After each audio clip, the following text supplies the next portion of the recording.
안녕하십니까. 신의균 국방TV 심층 분석 시간입니다. 자, 예고해드린 대로 이 한국형 방공망이 북한의 극초음속 미사일 그리고 탄도미사일 이런 것들을 막아낼 수 있을까라는 우려 들죠. 왜냐, 우크라이나에서 러시아의 극초음속 미사일들이 여러 발 공격하는 모습을 보았습니다. 그래서 패트리어트와 킨잘 극초음속 미사일의 맞대결 벌어졌는데요. 이게 만약에 한반도에서 터지면 어떻게 되냐? 우리는 재앙을 맞게 되는데 어떤 상황이 벌어질 것인지, 그럼 우리는 어떤 대비책을 세워야 될 것인지 알아보도록 하겠습니다. 특히 지금 국방혁신위원회가 출범했기 때문에 이 주제가 가장 핵심적으로 다루어져야 할 첫 번째 과제가 아닐까라는 생각이 되어서 이 말씀을 드리는 겁니다. 자, 들어갑니다. 우크라이나 승리로 끝난 패트리어트와 킨잘의 대결이죠. 킨잘. 그러니까 극초음속 미사일인데 마하 10에 이르는 아주 빠른 속도의 미사일을 미그 31 전투기 동체 하단부에 달아서 한 발 쏘는 겁니다. 그래서 한 2000km 사거리를 날아가는 이 극초음속 미사일인 킨잘 날아가면서 변칙 기동을 하기 때문에 결코 미국의 MD 체계가 이걸 요격할 수 없다라고 2018년 푸틴 러시아 대통령이 당시 45번에 걸쳐서 엄청난 자랑을 했던 바로 그 킨잘이죠. 그런데 그걸 두 번에 걸쳐서 쏘았는데 다 요격되어 버렸다라는 거예요. 5월 4일 날 킨잘 두 발을 가지고 공격했는데 두 발 모두 요격되었고, 5월 16일 날 킨잘과 익스칸데르 다 비슷한 그런 미사일들이죠. 이걸 섞어서 6발을 공격했는데 이걸 또 다 요격당했습니다. 정말 이게 우크라이나 일방적인 주장이냐? 아니라는 겁니다. 왜냐? 5월 16일 날 킨잘 이스칸데르 6발 공격을 한 이후에 5월 17일 날 여러 그 민간 군사 전문가들이 돈을 모아서 위성 사진을 구해서 본 거예요. 그래서 봤더니 이 패트리어트가 배치되어 있는 키우 국제공항에 이런 식으로 패트리어트 미사일들이 배치가 되어 있는데, 이 키우 국제공항에 크레이터 화구가 하나도 없어요. 미사일이 떨어졌으면 큰 화구가 있어야 되겠죠. 특히 킨잘 미사일 같으면 탄도 중량이 한 500kg 정도 예상이 되는데, 그 정도 미사일이 떨어졌으면 또 마하 10의 엄청난 운동 에너지가 동반된 폭발이 생겼으면 굉장히 큰 화구가 생겨야 되는데 아무 곳에도 화구가 없어요. 그래서 이 당시 킨잘 미사일 6발 쐈을 때 타겟은 미국이 전달해준 이 패트리어트 시스템이 타겟이다 라고 했는데 패트리어트를 파괴하지 못했다라는 겁니다. 그 말은 요격됐단 말이죠. 자, 5월 18일 날 미국 국방부 관계자가 CNN과 인터뷰를 했는데, 교전 후 시찰단을 보내 확인했는데 포대 시스템 전체는 여전히 가동 중이고 피해는 매우 경미했다. 핵심 요소는 파괴되지 않았으며 수리를 위한 전장 이탈도 불필요한 상황이다. 그래서 요격을 했으니까 그 요격의 잔해 정도가 떨어져서 이 미사일 발사대 여러 개가 있는데 그 발사대 하나에 스크래치 정도 난 거죠. 그래서 제일 중요한 게 레이더 그리고 통제 시스템 이건데, 이 레이더와 통제 시스템은 아무런 데미지가 없고, 이 레이더 통제 시스템이 여러 개의 발사대를 통제를 하죠. 그게 뚝뚝 떨어져 있습니다. 그 중에 하나가 좀 스크래치를 입었다라는 건데, 수리를 위해서 전장 이탈도 불필요한 상황이다. 그럼 뭐냐? 그게 그냥 그대로 대놓은 상태에서 야, 이거 껍데기 좀 까졌네. 이거 좀 바꿔줘. 이 정도면 끝났다라는 겁니다. 그래서 이미 수리 완료했다라고 발표를 했어요. 그만큼 패트리어트가 구형임에도 불구하고 아주 훌륭한 전과를 낸 겁니다. 자, 그러면 최강이라던 킨잘, 미국의 MD가 전혀 막지 못한다는 킨잘, 그것도 막아낸 이 패트리어트, 한국은 그러면 이제 안심이냐? 특히 우크라이나에 전달해준 이 패트리어트는 구형입니다. 그런데 우리는 그걸 신형으로 업그레이드를 했죠. 그러면 우리께 더 좋은데, 더군다나 우크라이나는 1개 포대 작전했는데 우리는 8개 포대. 1개 포대로 저렇게 다 막았는데 우리는 패트리어트 8개 포대, 또 천궁2 7개 포대, 이렇게 15개 포대를 깔았으니까 우리는 다 막는 거 아니야? 이렇게 착각할 수 있다 라는 거죠. 그래서 제가 이거는 진짜 착각이다. 왜? 국방혁신위원회가 이런 생각할 수 있는 겁니다. 자, 그러니까 MD는 일단 패스 됐고 이제 됐어. 그리고 다른 거 이거 할까봐 제가 말씀을 드리는 거예요. 자, 그리고 참고로 우리가 지금 이 천궁2 7개 포대, 그런데 천궁1이죠. 그 13개의 포대를 깔아놨는데 이걸 또 천궁2로 하이브리드하게 사용할 수 있도록 업그레이드를 한다고 하니까 궁극적으로는 천궁2 사용할 수 있는 포대가 20개 포대가 돼요. 와, 이 정도면 뭐 어때? 국토도 좁은데 대단한 거 아니야? 라고 생각하는 수 있는데 그게 아니라는 겁니다. 자, 그러면은 이 패트리어트 포대를 노린 러시아의 공격은 왜 연달아 실패했나? 일단 미사일이 부족하니까 조금 쏘았죠. 자, 3월 9일 날, 23년 3월 9일 날 우크라이나 공군의 대변인 유리 이나츠 대령이 이렇게 이야기를 했습니다.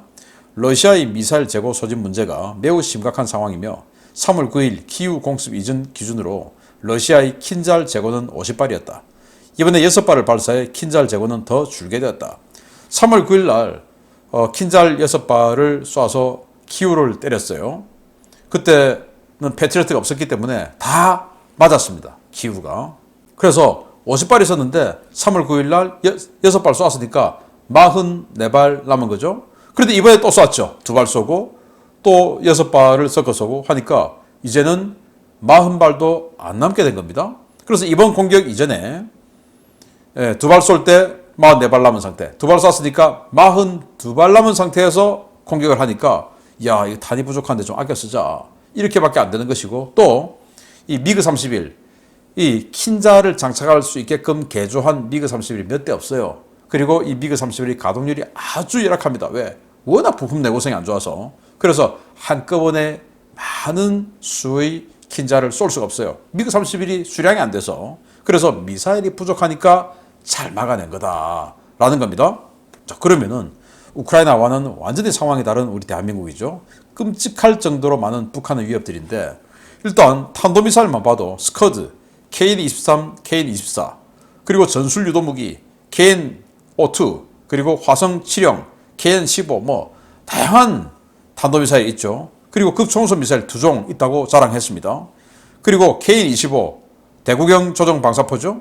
그리고 또 240mm, 그래서 600mm 방사포, 400mm 방사포, 240mm 방사포, 그리고 순항미사일 AB형 순항미사일도 있고, 무인기 알 수 없을 정도로 많이 있을 것이라고 판단되죠. 그리고 170mm 자주포, 포신 여러 개 있으니까 우리는 수백 발 아니라 이 포까지 하면 수천 발이 날아올 것이다. 근데 포는 빼고 그건 어쩔 수 없으니까.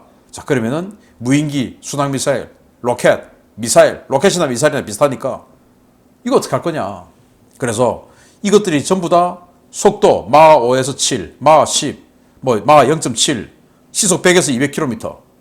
엄청나게 다양한 속도, 그리고 엄청나게 다양한 고도, 이런 식으로 그냥 수백, 수천 발이 쏟아올 텐데 이걸 도대체 우리가 막아낼 수 있냐. 이겁니다. 그래서 우리는 러시아하고 우크라이나하고 다르다라는 거죠. 그런데 한 개 포대 공격에 탄도탄 6발 이번에 쏘았습니다. 러시아가. 그런데 한국의 패트리어트와 천궁이 상대해야 할 위협은 뭐냐? 이게 한 개 포대 6발만 날아오겠냐 이겁니다. 자, 이 사진만 봐도 야, 오늘 기증받은 글로만 남조선 방공포대 하나에 12발씩 날려줄 수 있겠구나. 야, 남조선 방공포대가 천궁 7개, 그리고 천궁2 7개, 그리고 패트리어트 8개 있으니까 15개 포대. 여기다 그냥 오늘 여기 30개 발사대의 600mm 방사포를 받았다 라고 선전하면서 김정은이 여기 갔죠. 근데 이게 유견장이에요. 유견장. 그러니까 이것만 가지고도, 이 사진에 나온 것만 가지고도 우리 15개 방공포대 미사일 기지에다가 각각 12발씩 때릴 수 있는 거예요. 우크라이나가 받았던 그 공격보다 2배로 때릴 수 있는데 그저 다른 것도 있습니다. 천지로 많습니다 라고 이야기하는 겁니다. 아까 보여드렸지 않습니까? 엄청나게 많죠. 자, 22년 12월 31일 날 노동당 중앙위원회 8기 6차 전원회의 폐막식에 김정은이 이렇게 연설합니다. 군수노동계급의 해당 연합기업소에서 우리 군대가 제일로 기다리는 주력 타격무장인 600mm 초대형 방사포 30문을 우리 당에 증정했다. 이거죠.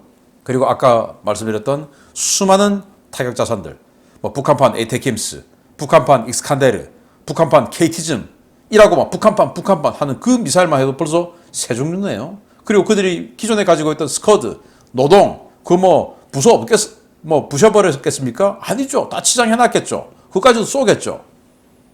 그거 어떻게 할 거냐라는 겁니다. 그래서 북한은 러시아가 쓰고 있는 그 우크라이나 공습의 완전히 극한 버전이 될 하이브리드 타격을 할 겁니다. 자, 일단 일반적인 포물선을 그리는 탄도미사일 쏘겠죠. 그리고 북한판 이스칸데르로 통용되는 그런 미사일들, 변칙 기동하는 탄도미사일 쏘겠죠. 그리고 극초음속 미사일 뭐 비슷한 거 쏘겠죠. 그리고 극초음속 활공비행체 쏘겠죠. 그리고 순항미사일, 그리고 자폭 드론 이런 거 쏘겠죠. 그리고 아주 저속의 프로펠러형 자폭 드론 쏘겠죠. 이런 식으로 해서 고도, 속도, 종류, 위력 이런 것들을 아주 다양하게 해서 한국의 레이더 방공 시스템이 도저히 감당할 수 없는 엄청난 동시 교전 능력을 강요하면서 들어오겠죠. 그러면 이제 패트리어트 포대 하나당 나는 이 정도는 할 수 있는데 이거 넘어버렸어. 이건 나는 안 돼. 오바야. 이렇게 되는 게 여기저기서 속출하게 될 겁니다. 한마디로 우리 사람으로 치면 머리를 완전히 그냥 패닉, 지글지글하게 만들어버려서 더 이상 하다가 그냥 뭐 우당탕 다 맞아버리는 이런 상황으로 만들어버리는 게 당연한 북한의 공격 패턴이 될 것이다. 저라도 당연히 그렇게 하지 않겠습니까? 그래서 한꺼번에 그냥 다 속도와 고도가 다른 이런 자산들을 결국은 먼저 쏘고 좀 이따 쏘고 좀 이따 쏘고 마지막에 쏘고 해가지고 결국은 한꺼번에 확 들이치도록 만들어 버리지 않겠습니까? 그건 당연한 거예요. 그래서 이런 엄청난 북한의 하이브리드 타격을 막기 위한 세 가지 키워드를 제시합니다. 먼저 예방 타격, 그 다음에 다층 통합, 세 번째 공세적 요격. 저는 이걸 국방혁신위원회에 제안합니다. 자, 먼저 예방 타격 보겠습니다. 수량 파악 불가능할 정도로 폭증한 이 북한의 텔이죠. 이동식 미사일 발사대. 뭐 몇 년 전만 하더라도 북한의 이동식 미사일 발사대 하면 스커드, 노동 이것만 이제 계산하면 되는데 그때는 뭐 한 100대 이 정도만 판단하고 있었죠. 그럼 100대만 다 감시하고 있으면 되는데 지금은 뭐 셀 수도 없어요. 감당이 안 되죠. 그 말은 뭐냐? 이제 징후만 보이면 좀 수상하면 먼저 때릴 수밖에 없다. 그렇지만 오늘 갑자기 수상하니까 미사일 발사대들이 여러 개가 갑자기 나온다. 야 이거 뭐 안 되겠다 때리자. 이건 아니죠. 오늘 지금 북한이 우리하고 전쟁할 징후가 있습니까? 아니죠. 전쟁 징후라는 것은 여러분들 좀 겪어보셨겠지만은 굉장히 서로 간의 감정이 고조되고 해서 딱 긴장하고 있는 시기가 있습니다. 그게 전쟁 징후죠. 그때 북한의 미사일들이 쫙 나온다. 그러면 그건 이제 바로 때려버려야죠. 그런데 그걸 보려면 어떻게 됩니까?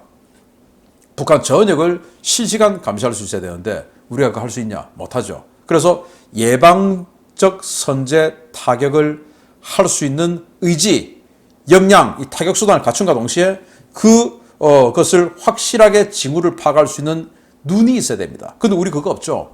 그러면 블랙잭 위성 프로그램에 우리는 참여해야 됩니다. 지금 미국과 일본이 미국이 하고 있는데 일본이 이제 거기다가 플러그를 꽂았죠. 우리도 여기다가 플러그를 꽂아야 되는 겁니다. 미 국방부와 우주개발국이 구축 중인 글로벌 군지위성 네트워크입니다. 1000m 이하 고도에 띄운 1000기의 소형 군지위성 네트워크를 2026년까지 구축해 전 지구를 2호 사 위성으로 실시간 감시해서 적의 미사일 발사 움직임을 조기에 탐지 추적할 수 있는 감시 체계입니다. 일본은 코드 이미 꽂았어요. 그럼 우리도 꽂아야 됩니다. 왜 안 꽂습니까?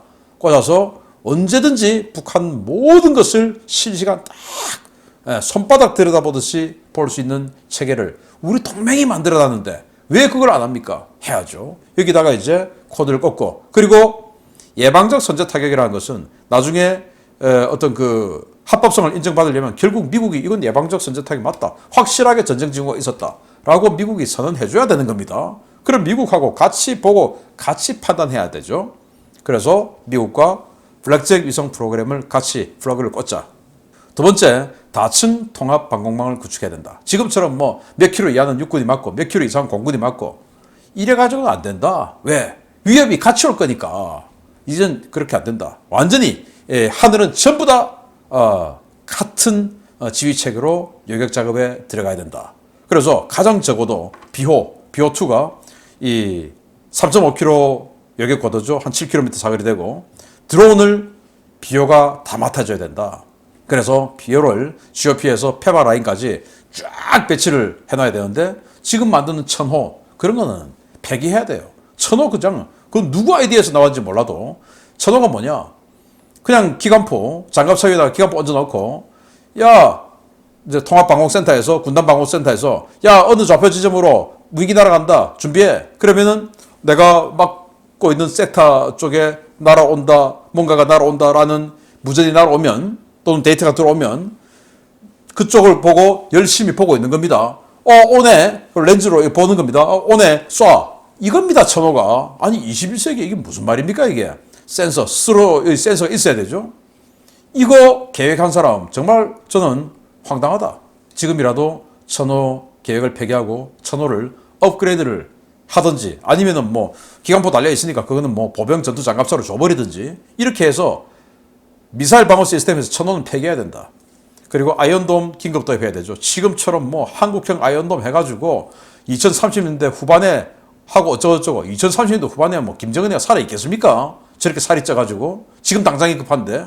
그래서 빨리 아이언돔 도입해서 그리고 기술 대량 도입할 거니까 기술까지 도입해서 우리 후속 사업은 우리가 하자. 그렇지만은 긴급 사업은 도입해야 된다.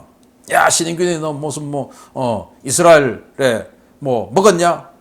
자 이스라엘 사람 아는 사람 한 명도 없습니다. 자 그래서 70km 거리 그리고 10km 고도 여기는 그러니까 뭐 방사포 이런 것들은 아이언돔으로 막아야 된다. 그리고 이런 것들 어디 배치하냐? 대도시 그리고 공군기지, 해군기지 이런 데다 배치해야 돼요. 그래서 지금 이제 한국이 추구하는 한국형 아이언돔 이게 LAMD인데 Low Altitude Missile Defense죠. 이런 거 폐기해야 돼요. 다 방사너체 이익을 위해서 만든 거 이런 거 폐기해야 돼요. 천궁2 이게 이제 15km 고도 이거 이제 탄도미사일 대도시 공군기지 이거 추가 도입해야 됩니다. 그리고 팩3도 이제 40km짜리 여객거리 40km 고도 이 MSE 미사일이 나왔죠. 그러니까 MSE 우리 도입해야 됩니다. 하고 있는데 더 많이 도입해야 됩니다. 그리고 우리 한국형 장거리 방공 시스템이죠. LSAM 이거 광역 지자체마다 배치하겠다고 하는데 이거 사거리 더 연장하고 성능 개량 더 해야 됩니다. 그리고는 이 성능 개량해서 미국과 같이 연동되는 통합 방공 시스템에서 작동할 수 있도록 네트워크 성능 개량을 해야 된다라는 것이고요. 그리고 사드는 뭐 미국이 알아서 하는 거고 그리고 우리 이지스함에 SM3 세종대왕부터 정조대왕까지 6척 전부 SM3 넣어줘야 됩니다. 그리고 SM6도 넣어줘야 됩니다. 그리고 SM6를 육상기지 마치 이지스 어쇼어처럼 육상기지에 SM6를 배치해둬야 된다. 라는 거죠. 왜냐 SM6는 사거리가 한 370km 되는데 앞으로 더 늘어날 거예요. 그런데 이 SM6는 미국이 지금 MRC라고 해서 다영역 전투의 하나의 타격 자산으로 사용하는데 이 SM6는 그냥 뭐 레이더나 통제 시스템 이거 없이 네트워크를 해서 그냥 대충 저쪽에 날려주면 마지막에 액티브 레이더가 딱 켜져가지고 알아서 들어가니까 이건 그냥 발사대만 있으면 됩니다. 그 육상에 4-5군데만 딱 깔아줘도 굉장히 큰 효과를 볼 수 있어요. 아주 적은 비용으로 큰 효과를 볼 수 있죠. 그래서 공세적 요격에 들어가야 되는데 왜 공세적 요격에 들어가야 되냐? 북한에서 쏜 미사일 북한 땅에서 그냥 떨어뜨려 버려야 자네라도 자기네들한테 떨어져서 우리한테 피해도 없죠. 우리 뭐 이 서울 지역에 수도권 지역에서 그 자네 떨어지면 누군가는 맞을 거 아닙니까? 그래서 딱 떨어져서 야 저게 진짜 오냐 마냐 어떡하냐 야 할까 요격할까 말까 망설이지 말고 뜨면 그냥 바로 때려버려야죠. 그래서 북한 땅에서 요격해야 된다. 먼저 SM3로 북한 땅에서 올라가는 걸 때려버려야 된다. 그리고 날아오는 건 SM6로 바다에서 그리고 육지에서 제가 아까 육지 말씀드렸죠. 바로 이 차량입니다. 여기 SM6 4발 들어가요. 이런 거 트럭 그냥 트럭입니다. 트럭 무슨 1군단에 하나 갖다 놓고 5군단에 하나 갖다 놓고 3군단에 하나 갖다 놓고 이런 식으로만 해도 370km 요격거리니까 굉장히 큰 효과 볼 수 있죠. 그러면은 이 유도는 누가 하냐? 그냥 뭐 오산에 있는 우리 합동 방공 시스템에서 어느 좌표로 날려. 그러면 가다가 나의 레이더에 잡히네. 그냥 들어가는 겁니다. SM6 육상 굉장히 적은 비용으로 큰 효과 낼 수 있습니다. 이렇게 해서 공세적 요격에 들어가자. 자 그러면은 지금 이제 국방혁신위원회가 생겼습니다. 위원장은 대통령이죠. 근데 대통령 뭐 하겠습니까? 실제로는 이제 김관진 전 국방부 장관께서 이걸 하시겠죠. 그리고 여기 있는 이종섭 국방부 장관이라든지 지금 임명된 민간 위원들, 사실 민간 위원들이지만 육해공 다 중장급들이죠. 예비역 중장들급. 그들이 만든 이 국방 시스템을 그들이 혁신해야 되는데 과연 잘할 수 있을까라는 일각의 우려는 있어요. 그렇지만은 잘할 수 있을 것이라고 믿고 또 검증하고 인터뷰도 하고 임명을 했겠죠. 그러니까 잘할 수 있을 것이라고 믿고 그들은 반공부터 해결해야 된다. 혁신 의지가 있다면 반공이 제일 중요하다. 우리가 먼저 살아야지. 지금 우크라이나에서 반공 때문에 허덕이고 있는 걸 우리는 목도하고 있습니다. 그러니까 혁신위원회는 이 동영상을 자존심 좀 버리고 민간인 제가 뭘 알겠냐 라는 거 좀 버리시고 잘 참조해서 반공부터 챙겨주시기 바랍니다. 그리고 이 아래 사람들이 보고하는 거 우리 보고하는 거 보니까 다 됐네 괜찮네 라고 하지 말고 진짜로 이해관계 전혀 없는 민간인들 좀 불러서 이거 진짜 맞느냐 이 보고서 이거 검증 좀 해주시기 바랍니다. 그래야 우리 국가가 국민이 삽니다. 마치겠습니다. 감사합니다.